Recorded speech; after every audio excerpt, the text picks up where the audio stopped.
भारत एक ऐसा देश जहां क्रिकेट लोगों की रगों में दौड़ता है, लेकिन कभी हॉकी लोगों की नसों में बहती थी। हॉकी के प्लेयर्स स्टार्स हुआ करते थे, और होते भी क्यों ना। जब भारत का कहीं कोई मेडल नहीं होता था तो हॉकी ओलंपिक में गोल्ड लेकर जाती थी। 1928 से 1972 तक लगातार 7 गोल्ड, 1 सिल्वर, 2 ब्रॉन्ज जीते।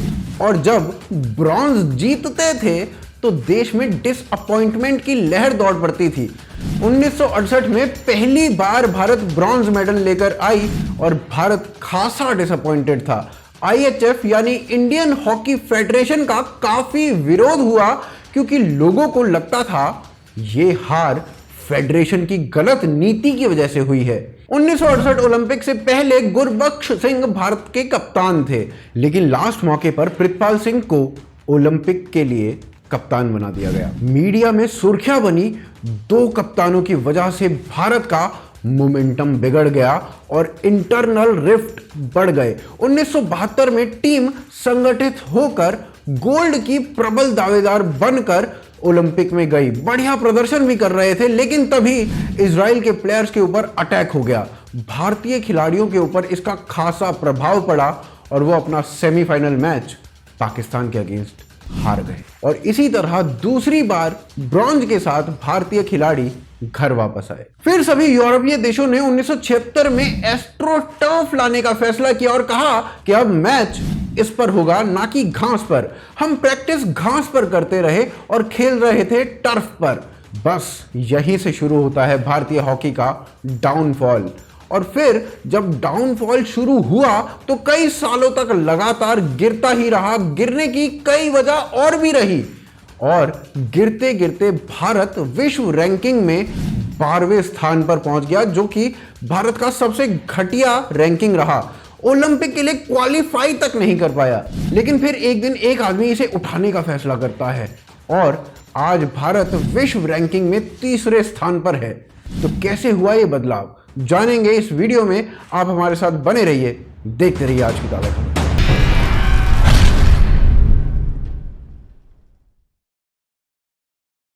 साल 1973 में एक और बड़ी चीज हुई थी।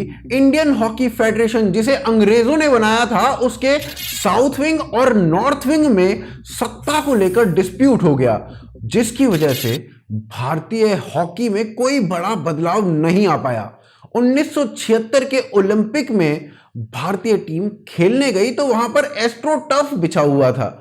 भारतीय टीम घास पर प्रैक्टिस कर रही थी और बोर्ड ने खिलाड़ियों को एस्ट्रोटर्फ की फील देने के लिए प्रैक्टिस करने के लिए पंजाब भेजा, जहां ग्राउंड पर गोबर और मिट्टी के लेप से तैयार किया गया एक पिच बनाया गया और खिलाड़ियों को कहा गया टर्फ नहीं मिलेगा, इस पर प्रैक्टिस करिए। और 2 महीने तक उस पर खिलाड़ी प्रैक्टिस करके सीधा एस्ट्रोटर्फ पर खेलने चले गए। हमारे खिलाड़ियों के पास जो हॉकी स्टिक थी वो लकड़ी की बनी हुई थी, जबकि दूसरे खिलाड़ी कार्बन फाइबर शीट की बनी हुई हॉकी स्टिक्स के साथ खेलने आए, जो कि एस्ट्रोटर्फ पर खेलने के लिए आवश्यक थी। रिजल्ट रहा भारत 7वें स्थान पर पहुंच गया। भारत में स्टार्स थे, मगर भारत की फेडरेशन इन सितारों पर पैसा लगाने के अगेंस्ट थी। भारतीय खिलाड़ी अभी भी घास पर ही प्रैक्टिस करते रहे और बड़े बड़े टूर्नामेंट हारते रहे।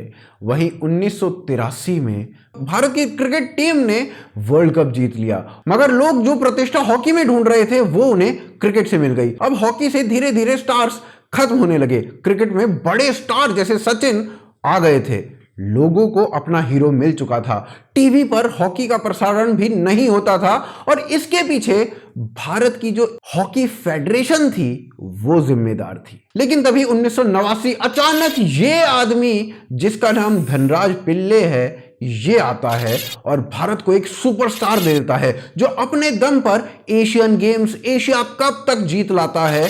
हॉकी देखने वाले लोग अचानक से बढ़ जाते हैं, मगर भारतीय हॉकी फेडरेशन को कुछ और ही मंजूर होता है। वो एशिया कप जीतने वाली टीम के 6 मुख्य खिलाड़ी, जिसमें धनराज पिल्ले भी होते हैं, उन्हें ड्रॉप कर देती है। और जो मोमेंटम भारत को मिला हुआ होता है, भारत वो खत्म कर देता है और उस खत्म मोमेंटम के साथ ओलंपिक में जाता है। 2008 में पता चलता है कि इंडियन हॉकी फेडरेशन ने घोटाले कर दिए हैं और अब इंडियन ओलंपिक एसोसिएशन ने इंडियन हॉकी फेडरेशन की जगह हॉकी इंडिया को भारतीय हॉकी की कमान दे दी है। लेकिन इंडियन हॉकी फेडरेशन इसके अगेंस्ट कोर्ट में चला जाता है। अब भारत में 3 फेडरेशंस होती हैं हॉकी को संभालने के लिए, Indian hockey federation, Indian hockey women federation और हॉकी इंडिया। लेकिन इन 3 फेडरेशंस के पास इतने पैसे नहीं होते हैं कि वो प्लेयर्स की सैलरी तक दे सकें। इतने तक पैसे नहीं होते हैं कि खिलाड़ियों की ट्रेन की टिकट बुक करा सके या फिर किराए के जो पैसे हैं उसे रिम्बर्स करा सके।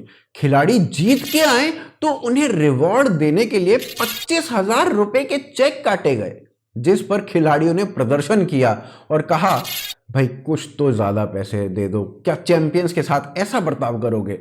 भारत की हॉकी का आज का सबसे बड़ा सितारा भारतीय कप्तान मनप्रीत सिंह, उसके 2 बड़े भाई हॉकी खेलते थे मगर दोनों को हॉकी छोड़नी पड़ी क्योंकि कमाई होती नहीं थी और घर चलता नहीं था, तो हॉकी छोड़ दी। 2007 में भारत अपने इतिहास की सबसे निचली रैंक पर चला जाता है, यानी कि 12th रैंक पर, और 2008 में भारतीय हॉकी टीम ओलंपिक्स में क्वालिफाई तक नहीं कर पाती है। इससे ज्यादा नीचे अब हॉकी गिर नहीं सकती थी, अब बस उठना था। लेकिन उठने के लिए सबसे बड़ी प्रॉब्लम थी पैसा। कोई भी स्पॉन्सर नहीं था भारत के हॉकी के पास, और जो था वो बहुत कम पैसे दिया करता था। टीवी पर अभी भी हॉकी का प्रसारण नहीं होता था और कहीं ना कहीं इसके पीछे की सबसे बड़ी वजह थी फेडरेशन। साल 2011 में फेडरेशन की प्रॉब्लम पूरी तरीके से सॉल्व की गई और भारतीय हॉकी की जो कमान थी अब हॉकी इंडिया के पास पूर्ण रूप से आ गई थी, चाहे वो महिला हॉकी हो चाहे वो पुरुष हॉकी हो। मगर पैसा अभी भी कम ही था, मगर अब जितना भी पैसा था उसको पूरा यूटिलाइज किया जाने लगा। फिर एक दिन दिलीप तिर्की पूर्व भारतीय कप्तान पॉलिटिशियन बन जाते हैं और बीजू जनता दल से राज्यसभा के मेंबर भी।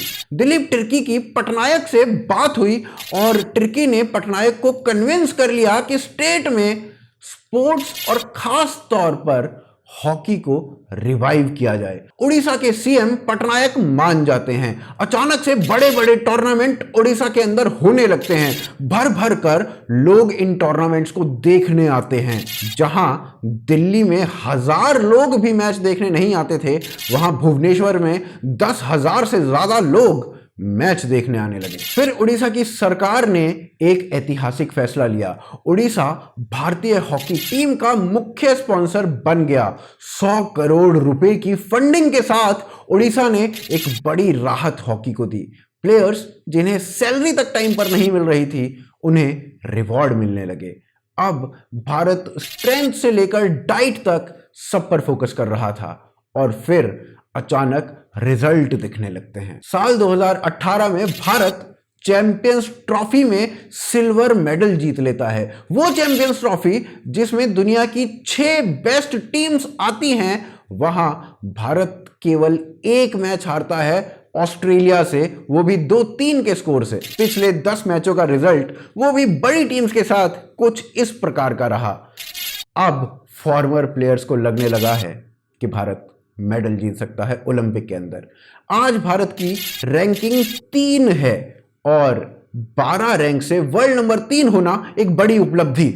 आज भारत का क्वार्टर फाइनल है ब्रिटेन के साथ और आशान्वित हूं कि भारत उनसे जीतकर सेमीफाइनल में जाएगा और मेडल जीतकर जरूर आएगा। आशान्वित हूं कि आपको वीडियो अच्छी लगी होगी। अगर वीडियो अच्छी लगी तो इस वीडियो को ज्यादा से ज्यादा लोगों तक पहुंचाइए। अगर आपको हमारी मर्चेंडाइज लेनी है तो भोकालफैक्ट्री.com, और आप हमें सपोर्ट करना चाहते हैं तो पैट्रियन और ज्वाइन बटन के थ्रू कर सकते हैं। सभी के लिंक्स नीचे डिस्क्रिप्शन पिन कमेंट में हैं। आप देख रहे हैं आज की ताजा खबर। जय हिंद, जय भारत।